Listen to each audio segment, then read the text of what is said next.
మత్తయి 24 యేసు దేవాలయాన్ని వదిలి వెళ్తుండగా ఆయన శిష్యులు దగ్గరకు వచ్చి ఆ దేవాలయపు కట్టడాన్ని ఆయన దృష్టికి తెచ్చారు. యేసు, ఇవన్నీ చూస్తున్నారుగా, ఇది సత్యం. రాయి మీద రాయి నిలవకుండా వాళ్ళు అన్నీ పడగొడతారు అని అన్నాడు. యేసు ఒలీవ చెట్ల కొండ మీద కూర్చున్నాడు. ఆయన శిష్యులు ఆయన దగ్గరకు ప్రత్యేకంగా వచ్చి, చెప్పండి, ఇది ఎప్పుడు సంభవిస్తుంది? మీరు రావటానికి ముందు, ఈ యుగం అంతమవటానికి ముందు ఏ సూచన కనిపిస్తుంది అని అడిగారు. యేసు సమాధానంగా, మిమ్మల్నెవరూ మోసం చేయకుండా జాగ్రత్త పడండి. ఎందుకంటే చాలామంది నా పేరిట వచ్చి నేను క్రీస్తును అని చెప్పుకుంటూ అనేకుల్ని మోసం చేస్తారు. యుద్ధాలను గురించి, యుద్ధముల వదంతుల్ని గురించి విన్నప్పుడు మీరు దిగులు పడకండి. అవి తప్పక సంభవిస్తాయి, కాని అంతం అప్పుడే రాదు. దేశం మీదికి దేశం యుద్ధానికి వస్తుంది, రాజ్యం మీదికి రాజ్యం యుద్ధానికి వస్తుంది. పలు ప్రాంతాల్లో క్షామాలు, భూకంపాలు సంభవిస్తాయి. అంటే ప్రసవ వేదనలు ఆరంభమయ్యాయన్నమాట. ఆ తర్వాత వాళ్ళు మిమ్మల్ని అధికారులకు అప్పగిస్తారు. ఆ అధికారులు మిమ్మల్ని హింసించి చంపుతారు. నా కారణంగా దేశాలన్నీ మిమ్మల్ని ద్వేషిస్తాయి. ఆ సమయంలో అనేకులు ఈ విశ్వాసాన్ని వదిలివేస్తారు, పరస్పరం ద్వేషించుకుంటారు. దొంగ ప్రవక్తలు అనేకులు వచ్చి ప్రజల్ని మోసం చేస్తారు. పాపం పెరగడం వల్ల అనేకుల్లో ప్రేమ చల్లారిపోతుంది. కాని చివరిదాకా పట్టుదలతో నిలుచున్నవాణ్ణి దేవుడు రక్షిస్తాడు. ఈ రాజ్యాన్ని గురించి చెప్పే సువార్త ప్రపంచమంతా ప్రకటింపబడుతుంది. ఆ సువార్త దేశాలన్నిటికీ ఒక రుజువుగా ఉంటుంది. అప్పుడు అంతం వస్తుంది. అసహ్యం కలిగించేది, సర్వనాశనం కలిగించేది పవిత్ర స్థానంలో నిలుచుని ఉండటం మీరు చూస్తారు. దీన్ని గురించి దానియేలు ప్రవక్త మాట్లాడాడు. పాఠకుడు దీని అర్థం గ్రహించాలి. అప్పుడు యోదయ ప్రాంతంలో ఉన్న ప్రజలు కొండల మీదికి పారిపోవటం మంచిది. మిద్దె మీద ఉన్నవాడు తన ఇంట్లోకి వెళ్ళి ఏదీ తీసుకోరాదు. పొలంలో ఉన్నవాడు తన వస్త్రాన్ని తీసుకురావటానికి వెనక్కు మళ్ళరాదు. ఆ రోజుల్లో గర్భిణీ స్త్రీలకు, పురిటి స్త్రీలకు ఎంత దుఃఖం కలుగుతుందో కదా.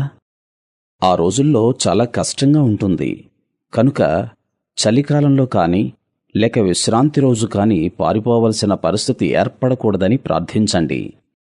ప్రపంచం సృష్టింపబడిన నాటి నుండి నేటిదాకా అలాంటి కష్టం ఎన్నడూ సంభవించలేదు, ఇక ముందు సంభవించదు. దేవుడు ఆ రోజుల సంఖ్య తక్కువ చేసి ఉండకపోయినట్లయితే ఎవరూ బ్రతికి ఉండేవాళ్లు కాదు. కాని దేవుడు తానెన్నుకొన్న వాళ్ల కోసం ఆ రోజుల సంఖ్య తగ్గించాడు. ఆ రోజుల్లో మీలో ఎవరైనా, ఇదిగో చూడండి, క్రీస్తు ఇక్కడ ఉన్నాడు అని కాని, లేక అక్కడున్నాడు అని కాని అంటే నమ్మకండి.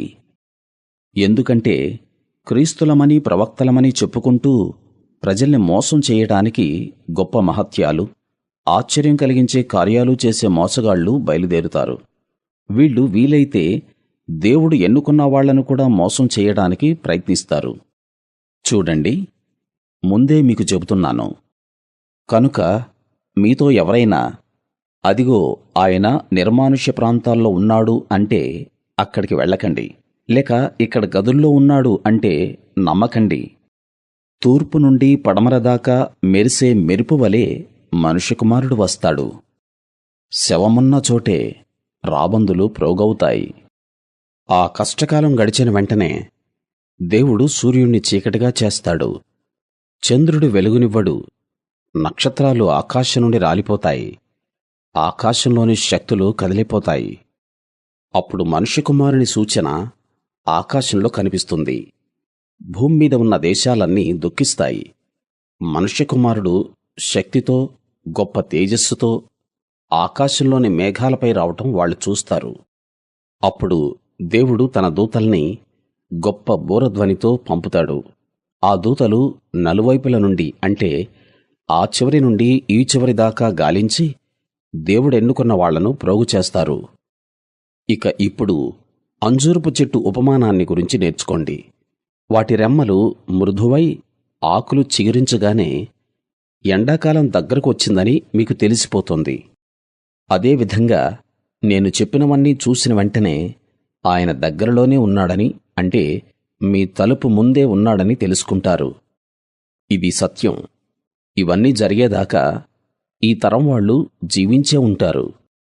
భూమి ఆకాశం నశించిపోతాయి, కాని నా మాటలు శాశ్వతంగా నిలిచిపోతాయి.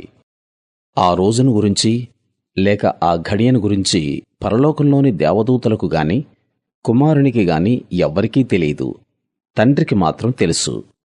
నోవహు కాలంలో ఏ విధంగా ఉందో మనుష్య కుమారుడు వచ్చినప్పుడు కూడా అదే విధంగా ఉంటుంది. నోవహు తన నావలో ప్రవేశించేదాకా ప్రళయానికి ముందు రోజుల్లో ప్రజలు తింటూ త్రాగుతూ పెళ్ళిళ్ళు చేసుకుంటూ పెళ్ళిళ్ళు చేస్తూ జీవించారు. ప్రళయం వచ్చి వాళ్ళందరూ కొట్టుకుని పోయేదాకా ఆ విధంగా జరుగుతుందని వాళ్లకు తెలియదు. మనుష్య కుమారుడు కూడా అదే విధంగా అకస్మాత్తుగా వస్తాడు. ఆ రోజు 2 వ్యక్తులు పొలంలో పనిచేస్తూ ఉంటే ఒకడు ఆయన వెంట తీసుకుపోబడతాడు, రెండోవాడు వదిలివేయబడతాడు. 2 స్త్రీలు తిరుగలి విసురుతూ ఉంటే ఒక స్త్రీని తన వెంట తీసుకువెళ్తాడు, రెండవ స్త్రీని వదిలివేస్తాడు.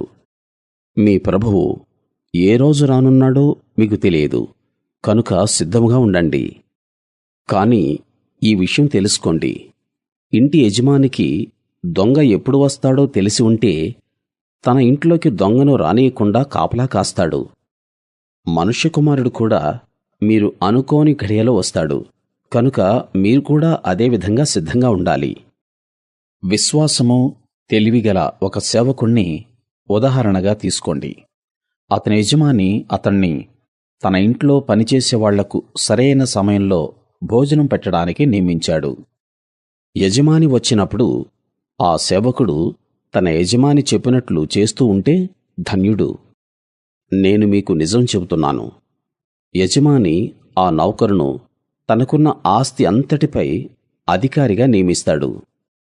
ఒకవేళ ఆ సేవకుడు దుర్మార్గుడైతే తనలో తాను నా యజమాని త్వరలో రాడు అని అనుకుని తన తోటి పనివాళ్లను కొట్టడం మొదలుపెడతాడు. అంతేకాక త్రాగుబోతులతో కలిసి తిని త్రాగుతాడు. యజమాని తన సేవకుడు ఎదురుచూడని రోజు అతనికి తెలియని ఘడియలో వచ్చి అతన్ని చంపించి పాపులతో సహా నరకంలో పడవేస్తాడు. ఆ నరకంలో వాళ్ళంతా ఏడుస్తూ పండ్లు కొరుకుతూ బాధననుభవిస్తారు.